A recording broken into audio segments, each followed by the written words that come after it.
Makoota jiran keessa maqaa keetu nama rara jaallatamaadhati Yesuus tola harara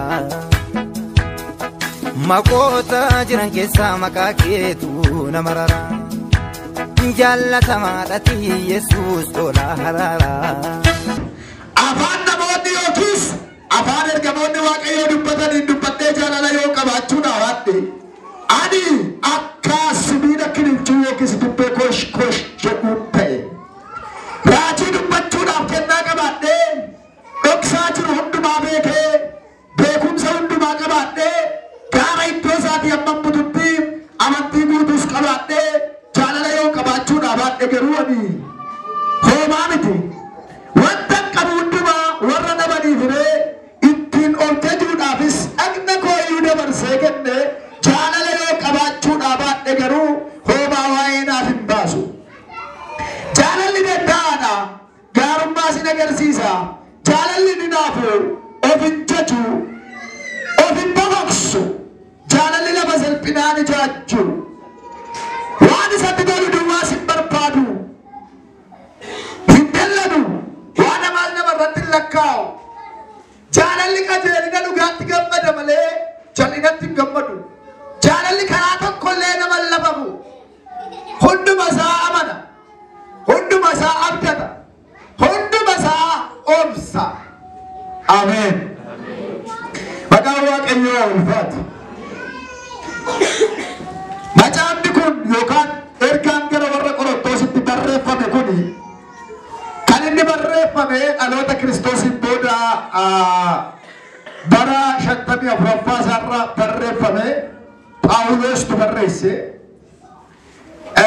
magaalaa Efesoon keessa taa'eeti kan inni barreesse. Magaalaa Efesoon kana keessa taa'eetu waa'ee isaanii barreessaa.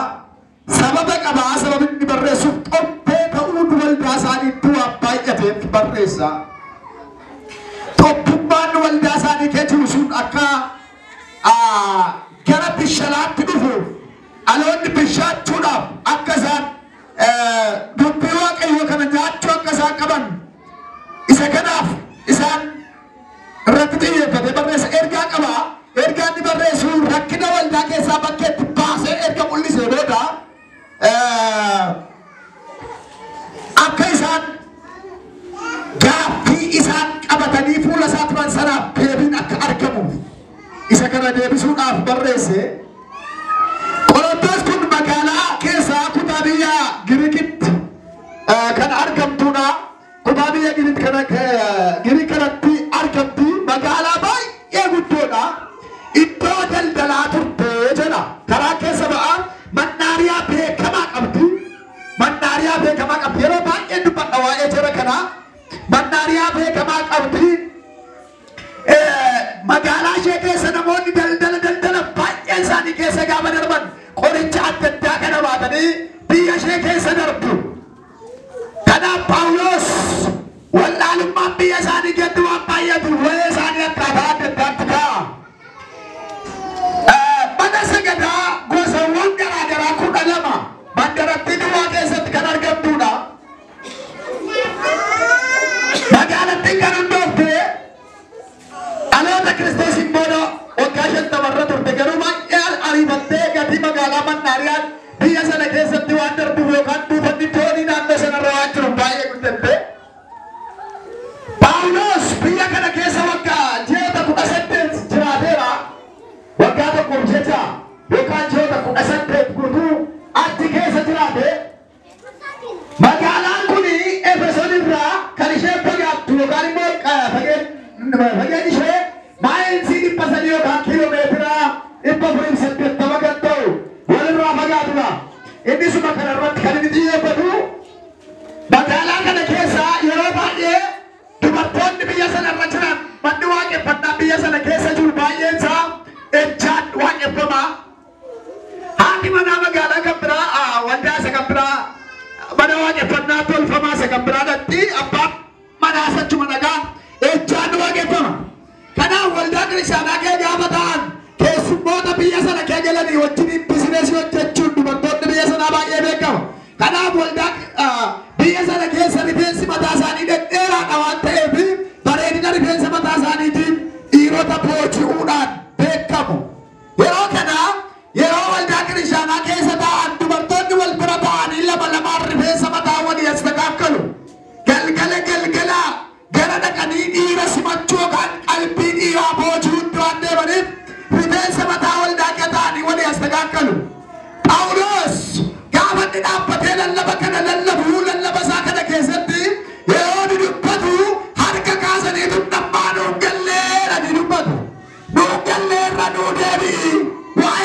dubbattee naa dubatamne irra nuu deebi'eera ni rakkisu.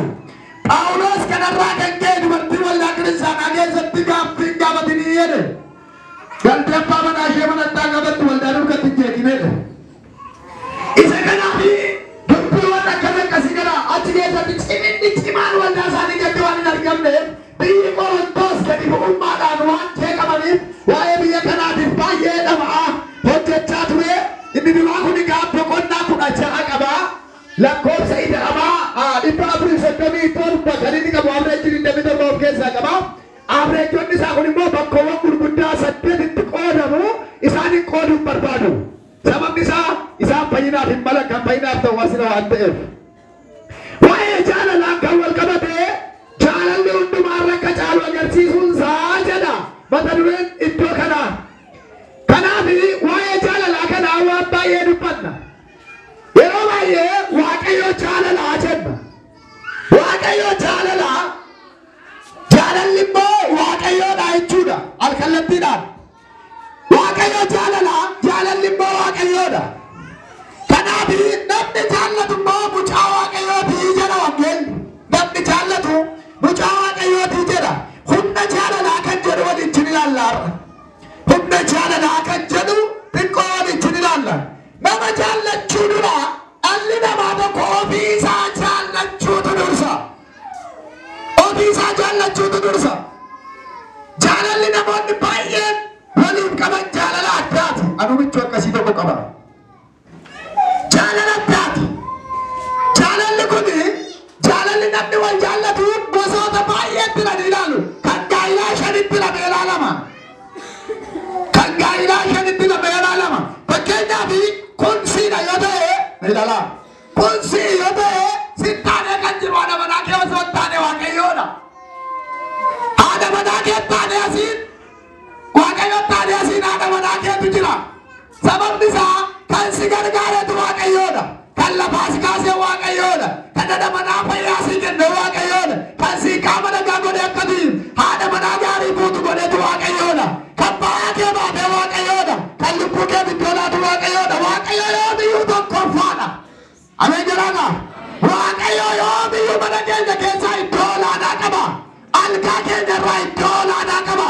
Hortuuma keenya keessaa iddoo olaanaa qaba. Jireenya keenya keessaa iddoo olaanaa qaba. Kanaafiyyuu Waaqayyo mana keenya keessatti qalbii keenya keessatti iddoo ol ka'aa qaba. Maqaan Waaqayyo bara baraan eebbifamu. Iddoo ol ka'aa qaba. Waaqayyo taane haadha manaa keenya isaan lamaan foon tokko jedha. Foon tokko haati manaa utuu jirtu abbaan dhufee namatti naannu. Haati manaa utuu jirtu haati dhuftee namatti naantu. Haati manaa utuu jiru ijoolleen dhuftee namatti naantu. Abbaan manaa utuu jiru haati namatti naantu. Abbaan manaa utuu jiru ijoolleen namatti naantu. Abbaa caalaa haadha caalaa hundumaa dhiisee kan namatti naanu haadha manaati. Waaqayyo taane jechuudha. Kanaaf yeroo baay'ee inni kun wallu jalaa dhiita. Wallu jalaa dhiita. Yeroo baay'ee namoonni baay'een gaa'ila isaanii kennaanii waa'ee haadha isaanii gaa'ila isaanii godhu. Waa'ee abbaa isaanii gaa'ila isaanii godhu. Waa'ee fira isaanii gaa'ila isaanii godhu. Waa'ee ollaa isaanii gaa'ila isaanii godhu. Waaqayyo warra akkasii xiqqaa. Gaa'illi waldaa xiqqaa jedhamee waan beekamuuf. Waldaa xiqqaadha. Kanaaf isa kana bittaa haadha manaa taane immoo ijoollee filamattaa. Fakkeenyaaf utuu ati manaa beelofteertu ijoollee quubsuun hin danda'amu. Ijoollee kee guddatanii gaafa xinnoo jabaatan sitti qaana'u. Yooti huqqatte, yooti qallatte, yooti dadhabde, yooti dhukkubbattee manaa gadi ba'uu dadhabde, yoo haati manaa gadi ba'uu dadhabde ijoollee isheetti qaana'anii jalaa baqatu abbaa manaa. Yoo abbaan manaa akkas ta'e ijoolleen isaa jalaa baqatu haadha manaatu wajjin rakkata. Qullaa isaa dhoossuun gubbee gaati. Qullaa ishee dhoossuun gubbee gaa maaliif? Ofii isaati, eenyummaa isaati. Ijoolleen immoo haadha manaa taantee gara naannootti. Kana booddee lolli kan Waaqayyooti. Harkaan fuudhaa lolli kan Waaqayyooti jedha. Kibbaan lolli kan Waaqayyooti jedha. Bara dheeraa si mo'amu kan dhukkubni mo'amuu dide, hiyyummaa mo'amuu dide, haalli mo'amuu dide, wallaansoo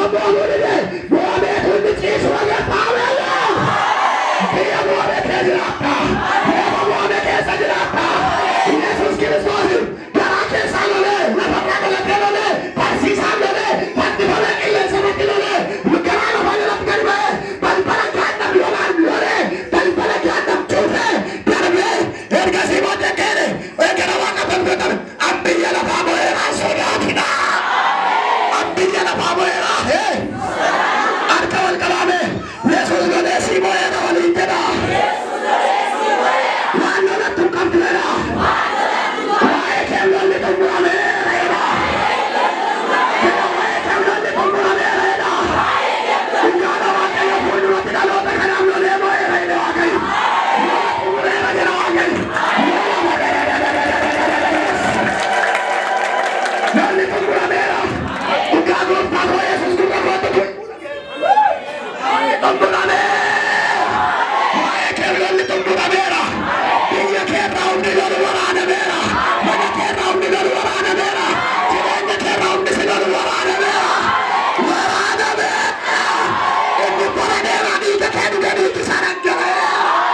Yesuus shawwicha waraaneera. Jawwee waraanamuun agarsiisa gooftaa. Dhugaana waaqan irratti jawwee waraanamuun arga. Jawwee dhiiga dhalootaa tuutaa ture. Eebba dhalootaa tuutaa ture. Dirichitti dhalootaa keessa taa'e. Eebba saamuun dhiiga dhalootaa ka'ee irraatu. Waaqayyoon angalaafatanaa jedheera. Sabni koo akka mirgaa wala fuudhee dhoofune. Maqaa Yesuusiin gaafa jedhu waraanameera. Maqaa Yesuusiin. Maqaa Yesuusiin. Afuurri jawwee. Afuurri budaa. Afuurri waraabessaa. Afuurri tokkolaa. Waraanameera. Waraanameera. Waraanameera. Waraanameera. Waraanameera. Leenji koo Yesuus lola jalqabeera. Leenji koo Yesuus lola jalqabeera. Gabbaan koo Yesuus lola jalqabeera. Gaachanni koo Yesuus lola jalqabeera. Abbaan koo Yesuus lola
Barbatisu.